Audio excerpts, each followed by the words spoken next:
Hello everyone, this is the third part of my Excel basic tutorial. So आज हम लोग topics cover कर रहे होंगे जो कि है टेबल, स्लाइसर्स, हाइपरलिंक्स, लिंक्स और ये सारी चीज़ों के बारे में हम लोग डिटेल में पढ़ने वाले हैं। सो इसके पहले मैं दो ट्यूटोरियल वीडियो बना चुका हूँ एक्सेल बेसिक्स के ऊपर, तो आप लोगों के लिए सजेस्टेड ये होगा कि पहले आप लोग वो दो वीडियो जाकर देख लें ताकि आप लोग बहुत सारी बेसिक चीज़ों को मिस ना कर पाओ। तो बिना टाइम वेस्ट किए हुए सीधे चलते हैं कंप्यूटर स्क्रीन पर और सीखते हैं टेबल्स, स्लाइसर्स, लिंक्स, हाइपरलिंक्स, इन सभी के बारे में। तो दोस्तों, सबसे पहला टॉपिक हमारा क्या था? वो था ऑटोफिल इन एक्सेल।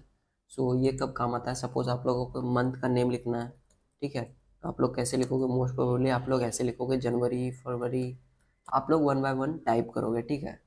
तो इंस्टेड ऑफ डूइंग दिस हम लोग क्या कर सकते हैं, जस्ट हमने पहला मंथ का नेम दे दिया और यहाँ पर माउस को लाया और जस्ट इसको ड्रैग एंड ड्रॉप करेंगे, ठीक है? तो यहाँ आप लोग देख सकते हो उसने पूरे मंथ के सीरीज को फिल कर दिया। इसी तरह हम लोग कर सकते हैं वीक डेज के लिए। सपोज आप लोगों को वीक डेज के नाम जानने हैं तो आप लोग कैसे करोगे? तो सिंपली आप लोगों को वन बाय वन लिखने की ज़रूरत नहीं है, आप लोग बस मंडे लिख दो और यहाँ पर कर्सर को लाओ, लेफ्ट माउस क्लिक करो एंड ड्रैग एंड ड्रॉप कर दो। तो यहाँ आप लोग देख पाओगे कि इसने मंडे टू संडे तक ऑटो फिल कर दिया। तो ये फीचर बहुत ही काम आता है। ये एक्सेल इतना स्मार्ट है कि ये ऑटोमेटिकली डिटेक्ट कर लेता है कि ये मंथ का नेम है, वीक डेज का नेम है, ठीक है? इसी तरह मैं आपको एक और एग्जांपल देता हूँ। सपोज मेनी टाइम हम लोग क्या करते हैं, मंथ के नेम को शॉर्टकट में लिखते हैं, ठीक है? हम लोग मंथ के नेम को कैसे लिखते हैं? शॉर्टकट में लिखते हैं। तो हम लोग ऐसे लिखते हैं मेनी टाइम्स, ठीक? बट ये एक्सेल इतना स्मार्ट है कि ये इसके शॉर्ट फॉर्म को डिटेक्ट कर लेता है। जस्ट सिंपली आप लोग ड्रैग एंड ड्रॉप कीजिए और यहाँ आप लोग देख सकते हो इसने कर दिया जनवरी टू दिसंबर ऑटो फिल कर दिया, ठीक है? इसी तरह हम लोग नंबर के लिए भी कर सकते हैं। सपोज 1 2, तो मोस्ट प्रोबेबली अगर मैं 1 को भी ड्रैग करूँगा तो क्या होगा, पूरी फिल सीरीज फिल होनी चाहिए। बट आप 1 को करोगे तो ये सिर्फ 1 को कॉपी कर देगा। ऐसा क्यों हुआ? क्योंकि ये न्यूमेरिक वैल्यू है और ये कोई पैटर्न डिटेक्ट नहीं कर पाया इसमें, ठीक है? तो इसके लिए हम लोग एक यहाँ ऑटो फिल ऑप्शन दिख रहा होगा आप लोगों को, यहाँ फिल सीरीज करो, ये वन बाय वन इंक्रीमेंट करते पूरी सीरीज को फिल कर देगा, ठीक है? इंस्टेड ऑफ डूइंग दिस आप लोग ऐसे भी कर सकते हो, जस्ट 1 2 इंटर करो, ठीक है? और आप इन दोनों सेल को सेलेक्ट करो एंड देन अब copy and drag and drop करो। तो यहाँ आप लोग देख पा रहे हो कि जब मैंने 1 2 दिया तो इसने ऑटोमेटिकली डिटेक्ट कर लिया पैटर्न को और इसने ऑटो फिल कर दिया। दोस्तों, हमारा सेकंड टॉपिक है वो है कमेंट। कमेंट क्या होता है? तो पहले मैं आप लोगों को ये बता देता हूँ। सपोज कमेंट एक शॉर्ट नोट है जो कि मैं दूसरे व्यूअर को बताना चाहता हूँ। सपोज अगर ये स्प्रेडशीट किसी दूसरे के पास जा रहा है तो उसको मैं कुछ जानकारी देना चाह रहा हूँ, तो वो कैसे पता चलेगा? मैं एक एग्जांपल के थ्रू बताता हूँ। सपोज आप लोगों को ये जो मेल दिख रहा है राजवीर@gmail.com, तो लेट सपोज ये जो राजवीर@gmail.com है, ये ईमेल गलत है, ठीक है? तो अगर मैं अपने कलीग को बताना चाह रहा हूँ कि ये ईमेल गलत है तो मैं कैसे बताऊँगा? सो मैं यहाँ पर एक कमेंट ऐड कर सकता हूँ। सिंपली आप लोग को कुछ भी नहीं करना है, जस्ट राइट क्लिक करो, यहाँ पर आप लोग इंसर्ट कमेंट दिख रहा होगा, यहाँ पर आप लोग लिख सकते हो this email is not correct और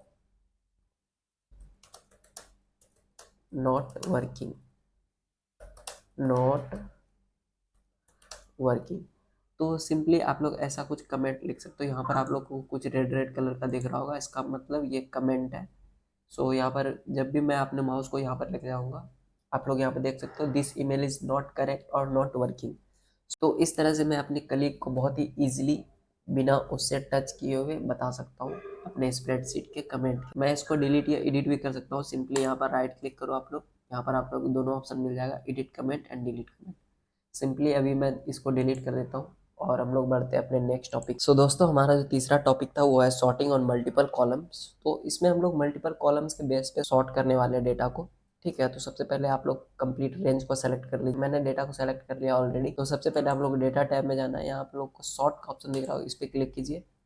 इस पर क्लिक करने के बाद आप लोग देख सकते हो यहाँ पर मैं ऐसा डेटा लेना चाहता हूँ। सबसे पहले मैं जेंडर के बेसिस पर सॉर्ट करूँगा कॉलम को, ठीक है?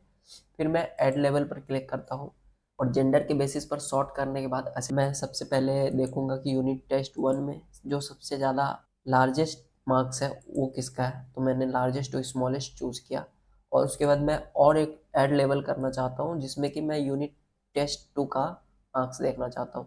इसमें मैं लार्जेस्ट टू स्मॉलेस्ट वैल्यू चाहता हूँ। और जब मैं यहाँ पर ओके करूँगा, ओके पर क्लिक करने के बाद आप लोग यहाँ देख सकते हो ये डेटा जेंडर के बेसिस पर सॉर्ट हो चुका है, अल्फ़ाबेटिकली सॉर्ट हो गया है। ठीक है, अल्फ़ाबेटिकली सॉर्ट होने के बाद मैंने यूनिट टेस्ट 1 में एक सॉर्टिंग अप्लाई की थी, लार्जेस्ट टू स्मॉलेस्ट। तो यहाँ आप लोग देख पा रहे हो जो सबसे बड़ी मार्क्स है, जो सबसे बड़ी वैल्यू है मार्क्स में, वो सबसे पहले है, और सबसे लोवेस्ट सबसे लास्ट में।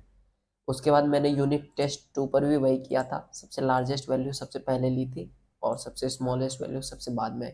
तो इस तरह से आप लोग सॉर्ट कर सकते हो मल्टीपल कॉलम्स के बेस। तो दोस्तों हमारा चौथा टॉपिक है वो है table, how to insert a table.